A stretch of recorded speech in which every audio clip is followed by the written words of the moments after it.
अस्सलाम वालेकुम दोस्तों। अज जी कहानी मिस यानी मनसूख रद्द न कजो। अज वरी नंढड़ी रिसर्च नंढड़ी गोला कयल कहानी तवां सां वंडी यानी शेयर करण लाइ तवां जे रूबरू आहियां पंहिंजे Facebook page, YouTube channel, Instagram ऐं टिकटॉक तां। जेके पेज, चैनल ऐं आईडी आसिफ अबड़ो यानी मुंहिंजे ई नाले ते ठहियल आहिनि, जिन जी लिंक वीडियो जी डिस्क्रिप्शन में ॾिनल आहे ऐं वीडियो जी आख़िर में लिखियल आहिनि। इनायत यानी महर, एहसान, थोरो, लाइक, भलाई, वड़, नवाज़िश, कृपा, दया, बाज, महर, बख्शिश, शफ़क़त ऐं लिहाज़ करे फेसबुक पेज, टिकटॉक ऐं इंस्टाग्राम फॉलो ऐं यूट्यूब चैनल सब्सक्राइब कंदा। कहानी ॿुधाइण खां पहिरीं ॿ लफ़्ज़ त मेहनत में ई अज़मत यानी बुलंदी वॾाई आहे। Confidence is a super power. पाण ते एतमाद भरवसो करण में ई तव्हांजी कामयाबी आहे। हिकु चाचो ऐं हिकु भाइटियो हूंदा आहिनि, जिन जी हिक ॿिए सां ॾाढी मोहबत हूंदी हुई। चाचो रहंदो हुयो यूएस यानी यूनाइटेड स्टेट ऑफ अमेरिका। भाइटे खे चवंदो आहे त अच यार मूं वटि अची रहो 6 महीना खनि। भाइटे बि देरी न कई, ठका वञी कयईं यानी पहुतो वञी चाचे ॾे। चाचे बि हुनखे अमेरिका जा शहर घुमाया, Florida, Los Angeles, California, Disney world सभु घुमायईंसि। हाणे सी हिन यार खां वांदो वेठो ई न थिए।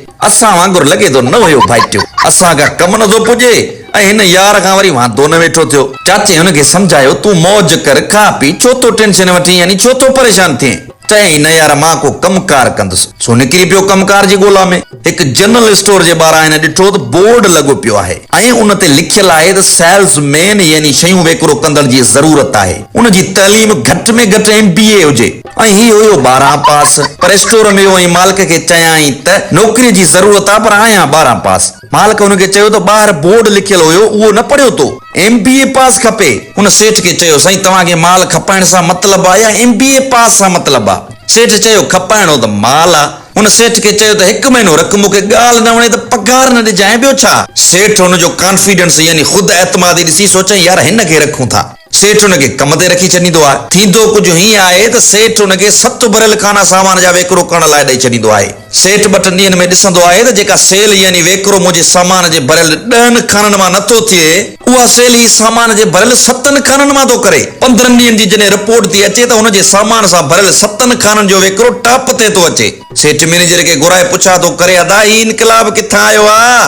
मैनेजर चयो, साईं तव्हां जंहिं छोकिरे खे नौकरीअ ते रखियो आहे उहो माल विकणंदो थो वञे। साईं असांखे बि ॿुधायो कहिड़ी डिग्री अथसि, किथां पढ़ियो आहे? वॾो होशियार आहे, वॾी ॼाण अथसि सेल करण जी। लॻे थो कंहिं वॾे में वॾी यूनिवर्सिटी जो पढ़ियल लिखियल आहे। सेठ चयो, आख़िर करे छा थो जो एतिरी सेल थी थिएसि? मैनेजर चयो, साईं मां ॿुधाए नथो सघां, तव्हां पाण हली ॾिसो। सेठ पहुतो ऐं परे खां ॾिठाई त हू हिकु ख़रीदारी कंदड़ खे सामान पियो ॾे। त सेठ पोयां लिकी बीह रहियो ऐं चयईं, ॾिसां त अहिड़ो करे छा थो। हिकु अंग्रेज़ आयो हो सामान वठण लाइ। हुन ॿुधो त अंग्रेज़ खे चयाईं, सर संडे आहे, संडे यानी अॼु आचर आहे। अंग्रेज़ चयो यस।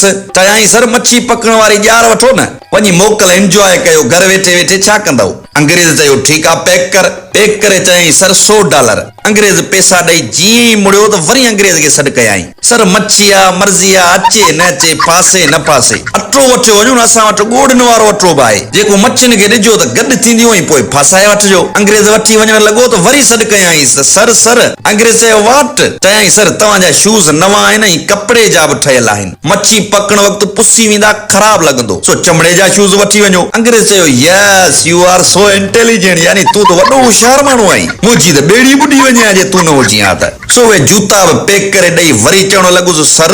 अंग्रेज़ चयो नाओ वाट, यानी हाणे वरी छा खुटो? हुन चयो, साईं मच्छी पकड़ में 1 कलाक ॾेढ पक्को लॻंदो, कुझु खाजा भुॻड़ा वात चुरंदी लाइ वठी वञो न। अंग्रेज़ चयो ओके पैकेट, यानी उहे बि पैक कर। अंग्रेज़ वञण लॻो त वरी सॾु करे चवण लॻुसि त सर केॾा त सुहिणा ऐं रंग जा अच्छा आहियो, तव्हांजो चेहरो ॿरे पियो। ॿाहिरि तेज़ उस लॻी पई आहे, हिकिड़ी टोपी बि वठी वञो। अंग्रेज़ खे टोपी बि पैक करे हथ में ॾींदे चयाईं, सर एतिरो सामान वरितो अथव, हिन सामान खे रखण लाइ हिकु सूटकेस यानी पेती बि त खपे न तव्हांखे। ही थेलियूं त फाटी वेंदियूं, महांगो सामान ख़राब थी वेंदो। अंग्रेज़ चयो yes you are very good person, यानी तूं त कर जो माण्हू आहीं, यानी भलो माण्हू आहीं। अंग्रेज़ वञण लॻो त वरी रोकण लॻुसि, पोयां सेठ जुड़ंदो आयो ऐं हुनखे चवण लॻो, ये वञण ॾे न ग़रीब खे। छोकिरे सेठ खे चयो, साईं छा थियो? सेठ हुनखे चवण लॻो त तूं करी छा थो? हू वीचारो हिकिड़ी मच्छीअ जी ॼार वठण आयो हो ऐं तो बि हुनखे एतिरो सामान फासाए छॾियो। छोकिरे चयो, साईं केरु मच्छियुनि फासाइण जी ॼार वठण आयो हो? ही चाचो दा अखबार वठण आयो हो। सेठ हैरान थी हुन खां पुछण लॻो त तूं तुंहिंजे शहर में ॻोठ में कंदो छा आहीं? छोकिरे चयो आऊं उते हिकिड़ी प्राइवेट अस्पताल में कमु कंदो आहियां। सेठ चयो उते छा कंदा अहिड़ो? छोकिरे चयो उते को मथे जे सूर जी बि दवा वठण ईंदो आहे त असीं हुनखे हीअ हूअ बीमारी ॿुधाए 2-3 हज़ार जो बिल ठाहे छॾींदा आहियूं। असुल ॻाल्हि इहा त ज़िंदगीअ में तव्हां पैसे वारा आहियो या न आहियो, तव्हां पढ़ियल लिखियल आहियो या न आहियो, तव्हांखे अंग्रेजी अचे थी या नथी अचे, तव्हां में कॉन्फिडेंस यानी ख़ुदि एतमादी हुजणु ज़रूरी आहे। अगरि तव्हां में कॉन्फिडेंस आहे त तव्हां दुनिया जो हर कमकार करे सघो था। साथ सलामत हक़ मौजूद जिए लतीफ़।